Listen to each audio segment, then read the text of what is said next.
Hello friends, स्वागत है गोल study point पे। मैं दिलीप कुमार आपका स्वागत करता हूं। और दोस्तों, जैसा कि आप लोग जानते हैं कि 66वीं बीपीएससी मेंस का एग्जाम आप लोगों को मार्च में घोषित कर दिया गया तिथि। तो उसके लिए आपको अभी से तैयारी कर रहे होंगे, लेकिन बहुत अच्छे से तैयारी करने के लिए आपको सबसे पहले देखना चाहिए उसका प्रीवियस पेपर। आप प्रीवियस पेपर बहुत सारे मार्केट में है, उसको आप खरीद सकते हैं, लेकिन इसमें देखेंगे प्रीवियस पेपर में किस प्रकार के क्वेश्चन पूछा गया है। ऐसे सारे प्रीवियस पेपर में क्वेश्चन तो सेम रहते हैं, लेकिन थोड़ा मोड़ा आपको देखेंगे तो जो उसका क्वेश्चन का आंसर आता है वो अलग रहता है। लेकिन इस वीडियो का मैं रिव्यू करूंगा और साथ ही रिव्यू के साथ साथ आपको बताएंगे कि इसको कैसे मंगा सकते हैं। अगर कहीं भी हो तो आप वहां से इसको मंगा सकते हैं, लेकिन अगर इसका आप पीडीएफ फॉर्मेट में पढ़ना चाहते हैं तो आप लोग कमेंट करके भी बता सकते हैं।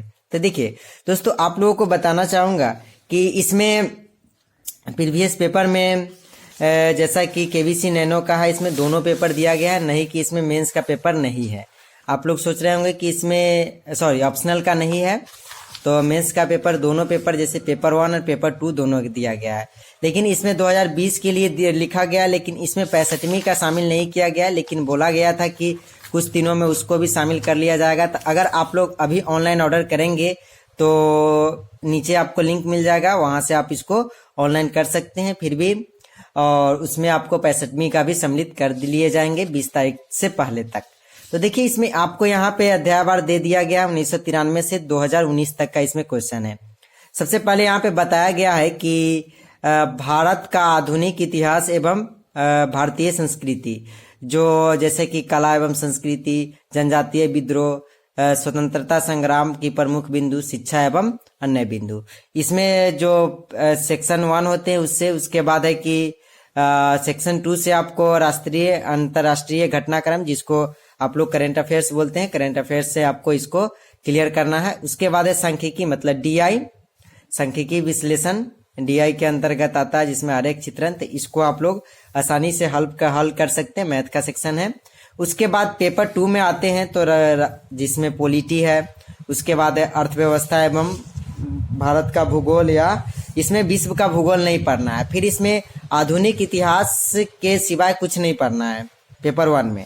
इसमें आपको अर्थव्यवस्था में क्या क्या पढ़ना है यहाँ पे, जैसे बिहार से जुड़े हुए प्रश्न, लघु उद्योग, आर्थिक सुधार, अर्थव्यवस्था के अन्य प्रश्न, भूगोल संबंधित प्रश्न में आपको पंचायती योजना, कृषि, निर्धनता, सरकार की प्रमुख योजना एवं जनसंख्या, इतना ही मात्र पढ़ना है। राज्य व्यवस्था में आपको 2-4 चीजें पढ़ना है, आप देख सकते हैं। उसके बाद नीचे आएंगे तो आपको साइंस एंड टेक है, विज्ञान एवं प्रौद्योगिकी में आपको इतना चीजें पढ़ना है। तो देखिए, आप यहाँ पे देखेंगे तो ये दे दिया गया यहाँ पे कि क्या क्या इसमें पहले क्या होता था, कितना अंक आपको एग्जाम होगा, वो चीजें आपको यहाँ पे दे दिए गए हैं। तो आप समझ गए होंगे। और सिलेबस है इधर, आपको इस साइड में आएंगे तो आपको क्वेश्चन है सेक्शन 1 करके, यहाँ पे क्वेश्चन दे दिए गए हैं। और हर साल आप देखेंगे यहाँ पे क्वेश्चन दिया गया है कला एवं संस्कृति से। तो देखिए, यहाँ पे कला एवं संस्कृति से विशेषताएं आप देखिए, स्पष्ट कीजिए कि बौद्ध, यहाँ पे क्वेश्चन है पटना कलम। तो आपको 3-4 कलम ही है जो बार बार कला एवं संस्कृति से जो बार बार रिपीट होते हैं, जैसे कि आप पाल कला देख रहे होंगे, मौर्य कला, पाल कला, उसके बाद फिर मौर्य कला, फिर पाल कला, फिर मौर्य कला, और बिहार के कला एवं चित्रकला निबंध। उसके बाद मतलब वही 4-5 से 4 कला है। जैसे कि मैं आपको फिर से बता दूं, पटना कलम है, मौर्य कला है, पटना कलम के बाद मौर्य कला और पाल कला, और यही 4 है जो याद रखना है आपको। मधुबनी पेंटिंग, तो इसी से आपको बार बार इसमें नहीं पूछा गया तो इसमें पूछा जाएगा। 4 आपको याद रख लेंगे तो काफी इजी वे में। देखिए, उसके बाद है कि जनजातीय विद्रोह से आपको 2-3 विद्रोह याद रखना है। एक तो संथाल विद्रोह, एक मुंडा विद्रोह, ये सबसे ज्यादा पूछा गया, आप देख रहे होंगे। और यही दोनों में से एक विद्रोह रहते हैं, और एक रहते हैं 19वीं सदी के जनजातीय विद्रोह, तो उसको आप छोड़ भी देंगे, फिर भी आप, क्योंकि छोड़ना आता ही है, लेकिन आप 2 विद्रोह पढ़ लेंगे तो उससे आपको क्लियर हो जाएंगे। उसके बाद बात करें तो स्वतंत्रता संग्राम की मुख्य बिंदु, तो इसमें आप आ जाते हैं। तो यहाँ पे आप देख रहे होंगे चंपारण, 2-4 जो चीजें हैं, आपको मैं आपको इस पे सिलेबस एक बार देख लीजिएगा। उसके बाद सिलेबस तो पीछे देखने के बाद आप क्वेश्चन को देख लीजिएगा कि बार बार उसी क्वेश्चन को कितना बार रिपीट होता है। सो फिर आगे बढ़ेंगे तो ये तो पेपर 1 का हो गया।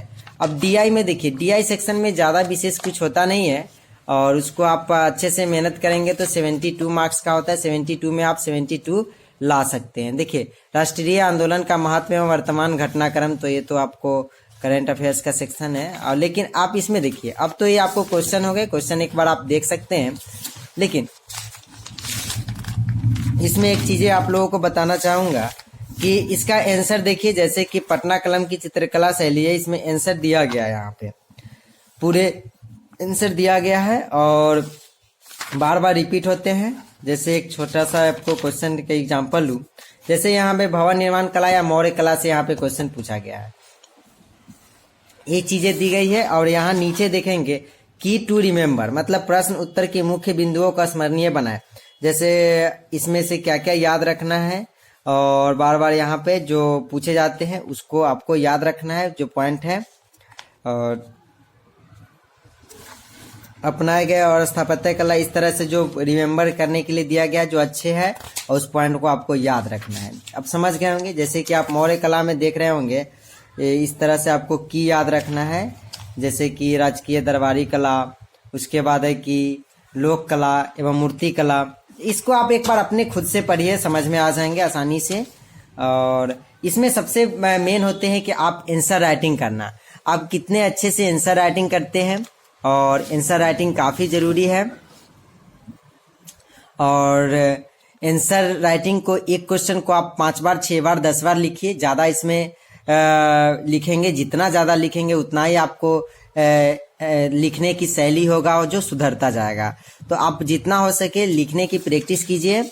और मेंस में आप जानते हैं कि जितना अच्छा लिखेंगे उतना ही अच्छा मार्क्स मिलते हैं। तो आप समझ गए होंगे, पेपर 2 में इस तरह से यहाँ पे दिया गया। ये डीआई का सेक्शन है, डीआई के सेक्शन के बाद यहाँ पे पेपर 2 आपको यहाँ पे आ जाते हैं। तो आप इस तरह से आप देख सकते हैं।